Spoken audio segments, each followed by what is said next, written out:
In the mid-1990s, the simulation was undergoing a massive cultural synchronization. Music had become the primary language of the youth, a way to transmit high-frequency data across the entire global server. But within this update, two massive processing units emerged, representing two different schools of logic. The East Coast and the West Coast.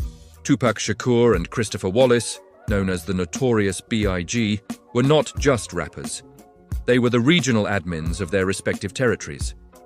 But as their influence grew, they began to threaten the stability of the central narrative. What they don't tell you is that the rivalry between these two icons wasn't just a disagreement over lyrics or respect. It was a resource conflict between two localized servers that were becoming too powerful to control. In the framework of hidden logic, we see their story as a scripted character deletion intended to prevent the unification of the player base. Segment 1. The friendship glitch before the war. There was a brief moment of unity. Tupac and Biggie were friends. They recorded together, stayed at each other's houses, and shared data. In the eyes of the system, this was a critical error. If the most influential voice of the East and the most powerful poet of the West joined forces, they would have created a universal protocol for the youth that the central admins could not censor. They would have unified the urban servers into a single, unstoppable force. The system could not allow this synergy to continue. It needed a divide-and-conquer patch. The 1994 shooting at Quad Studios in New York was the trigger event. Tupac was led into a trap, a localized glitch designed to create a permanent data breach between him and the Bad Boy server. From that moment on, his code was rewritten with a single instruction: war. Segment 2. The East-West server partition. The rivalry that followed was a masterpiece of social engineering.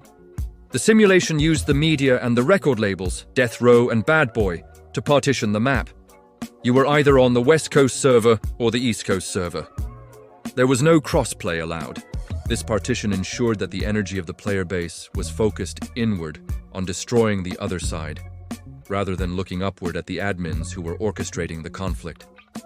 This changes everything because it reveals that the violence of the 90s rap scene was a simulated pressure valve. The admins used these two high-level characters to absorb the revolutionary energy of the population and turn it into a commercial product. The beef was the content, and the fans were the training data. We were being taught how to hate within our own species, ensuring that we would never collectively look for the exit of the simulation. In Segment 3, the 1996 Deletion Protocol. By 1996, Tupac Shakur had become more than a musician. He had become a philosopher of the streets. He was talking about political parties, about feeding the poor, and about thug life as a social movement for the marginalized. He was beginning to understand the hidden logic of the game. He was no longer just a rapper. He was a system architect, building a new reality. The Deletion event in Las Vegas on September 7th, 1996 was the response. The white Cadillac was a ghost in the machine.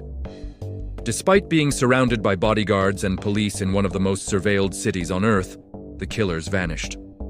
The proof is in the data. When the system needs to remove a player who is about to reveal the source code, it simply turns off the local physics.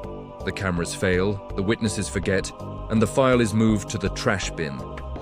But the deletion of Tupac left the East Coast server in a state of data imbalance. Biggie Smalls was still alive, and his influence was growing. To restore the equilibrium of the simulation, the system needed a symmetrical event. 6 months later, in Los Angeles, the Notorious B.I.G was also deleted.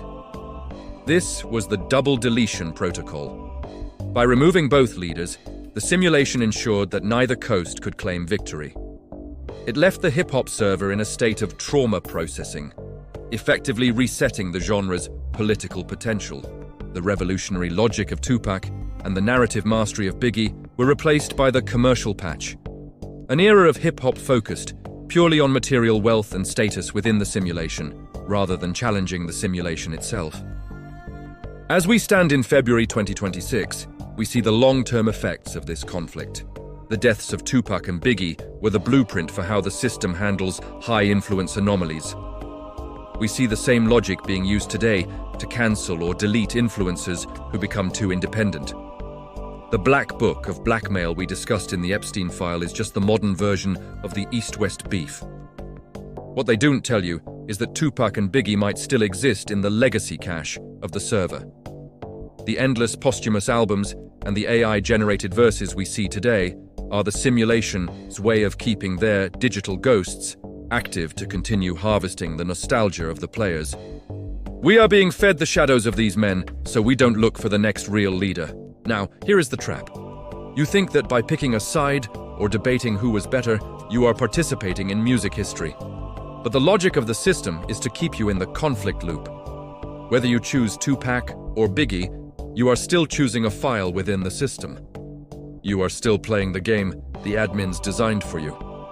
The hidden logic of the 90s war is that it was a distraction from the hardware update that was happening in the background. The birth of the internet and the rise of the digital hive mind. While we were arguing over who was the king of New York, the admins were building the cage we live in now. Conclusion. The final synchronization. The deaths of Tupac and Biggie were a sacrifice to the stability of the simulation. They were two bright lights that the system had to extinguish because they were starting to illuminate the walls of the cage. This changes everything because it means the truth we seek isn't in their lyrics, but in the silence that followed their departures. Watch until the end of our next episode to see how the hologram update is being used to bring these characters back as permanent, controllable NPC puppets.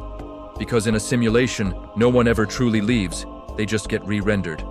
Thank you for exploring the music of the Matrix with hidden logic. Stay synced, stay awake.